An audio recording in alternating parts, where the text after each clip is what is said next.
Hi everyone! Welcome to Kikiam Convo. Where we talk about everything and anything under the sun. Welcome back, love! Welcome back. Yes, before we start, of course, kailangan muna nating batiin ang ating mga supporters. Maraming salamat as always. Thank you, Regina Galang, Junie Luntayaw, Mark Anthony Capulong, Punks Cañete, Jessica Pacayo, Punker Sunga, Nelson... Parker. Punker nakalagay! Kumpare ko yan. Hiparak. Oh, Parker Sunga. Ayan. Nelson Lazaro Martel Betancourt, Ronel Carolina Taho, Kururu Hesuka, wow, Japanese, Karen, Love Di Castro Nolan, Felix Lianas, Rogie Deforma, Giselle Cunanan Silvestre, Auntie Agnes Cantil, and then Rowena Talavera Flores. Thank you po for supporting! Thank you po. Dakala salamat. And of course, sa mga taga Bicol na day nagsasawang magdalan, mag-react, mag-share, maraming dakol na pasasalamat po sa Indo at day ka mo nagsasawa sa pagsubaybay sa mo yung magagom. Sana permi ka mong yaon dyan and sana okay po ka mo gabos. Karen ka akong kabalen. Dakala salamat pa si Bayo. Keng kakapanalbeyo. Keng programa mi pong miyasawa. Sana mag-enjoy kayo kahit dita. Kasi kami talagang mag-enjoy kami nga doa. Mimingat kayo po lagi, Ken. Okay, and for our episode 4, love, pagpapakasal, simple or grand wedding? Wow, ano yan ha? Maraming ganyan sa online. Yeah, Sa mga napapanahon siya. nagpapakasal. Yes, different, iba-ibang style, iba-ibang gusto. So, kung ikaw pipili, ano ba yung parang preference mo sa Preference ko? pagpapakasal? Gagawin ko pa rin yung kagaya nung ginawa natin sa kasal natin. I treat our wedding as intimate. Simple. Well, the word simple kasi or grand is very sa perspective yan, no? Sa akin parang grand yun eh. Very sacred. It was very special for me. So yung pa rin yung pipiliin ko. Yes, katulad nung yun nga yung kasal natin. So ikaw simple pa rin, intimate wedding. Yung pa rin yung parang napupusuan ko kung I'm not gonna say na magpapakasal ulit, pero Of course. Sa akin, sure. so yes. Sa iba. Okay, ikaw love, ano yung gusto mo? Ganun din. Gaya nung sinabi mo, just like our wedding, very simple, intimate, but parang ano siya, the experience, parang grand. Yung ano niya, grand because of the loves and support na na-feel, na-receive natin from our families. And then, siguro very special siya kahit very simple lang kasi yung mga importanteng tao na andun. And then of course, you and me. Yes. Yun lang naman yung purpose dun eh. Bata ako, parang naiisip ko yung parang, syempre, babae, growing up, pakiramdam ko noon, my ideal wedding is yung malaki. Okay. Like, magandang setup sa simbahan, magandang damit, maraming invite na mga kamag-anak and friends. Pero parang habang tumatanda ka pala, magbabago din yung pananaw mo sa pagpapakasal. That's without knowing, no? That's with No, wala pa Well, talaga. yeah. As you go along with life, hindi mo talaga alam ang mangyayari eh. True. Yeah. I will second yung sinabi mo, no, na nung bata tayo, ganun yung parang ideal wedding natin, the traditional na simbahan with all the flowers. Tapos malaki, madaming Oh, mga Guest. And then tapos parang hindi naman, I don't know if it's recommended or parang naging ano na lang, kailangan few of those na guest mo o sponsor o ninong at ninang mo, kung hindi like kapitan, mayor, Yeah. kahit hindi mo sila kilala, Yeah.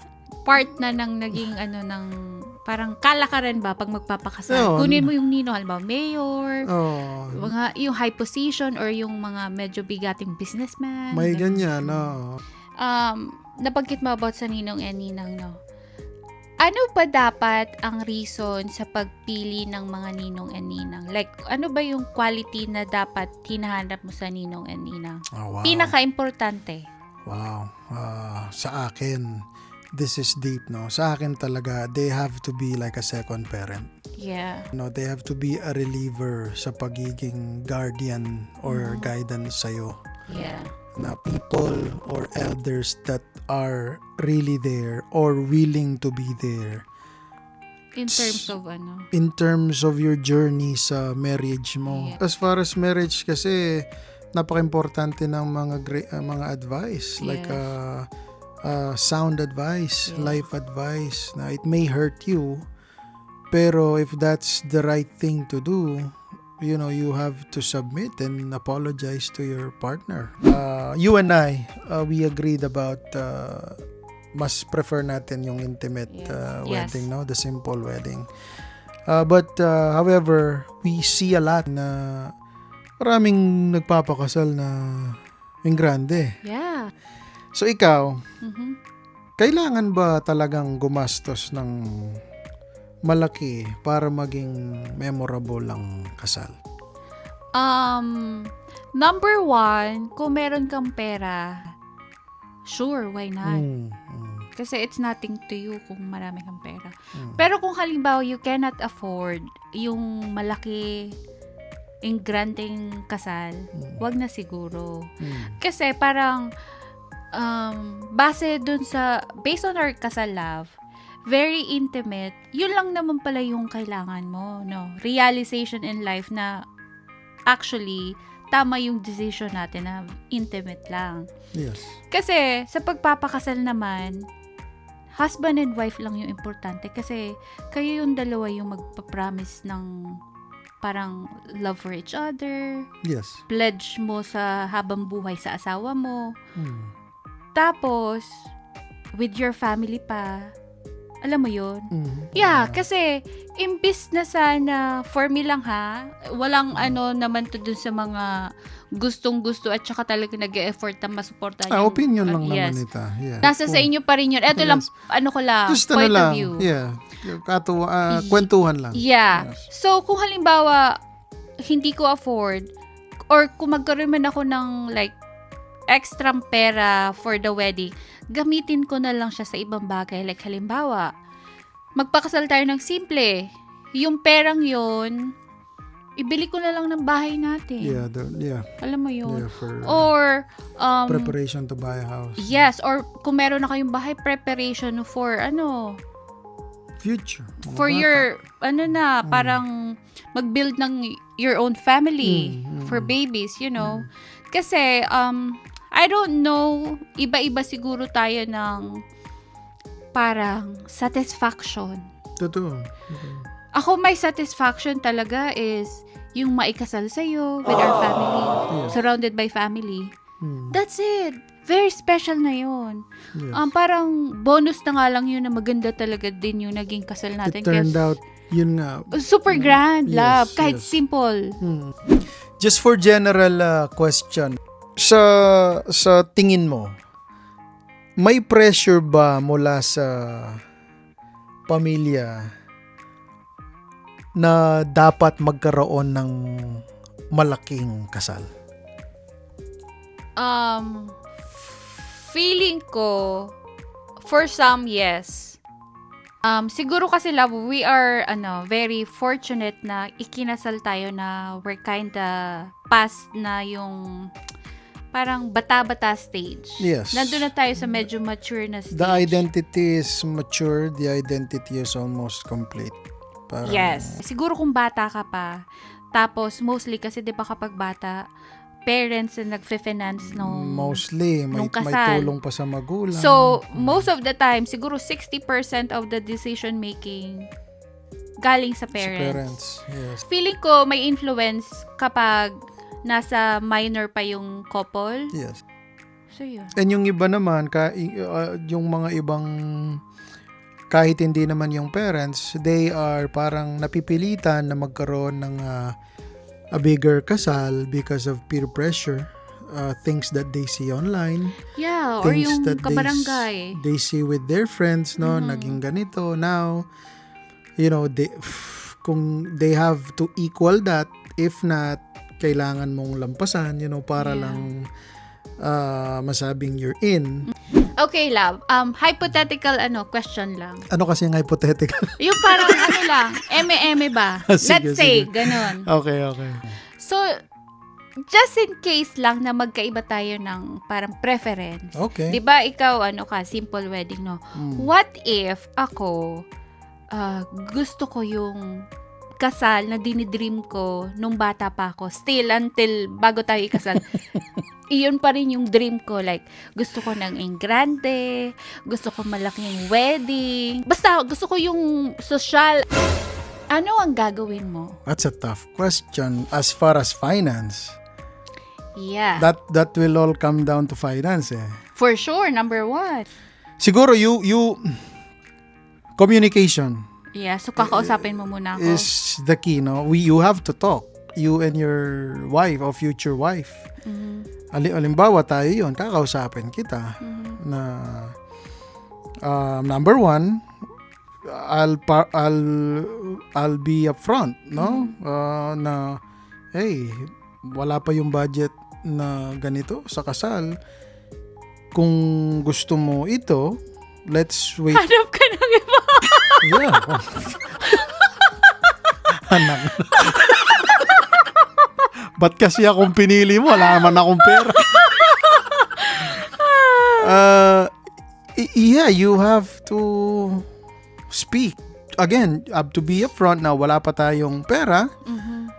Let's mag-save muna tayo hanggang makuha natin yung at least the minimum na kailangan para Ideal sa granding budget wedding for na. the grand wedding, yes.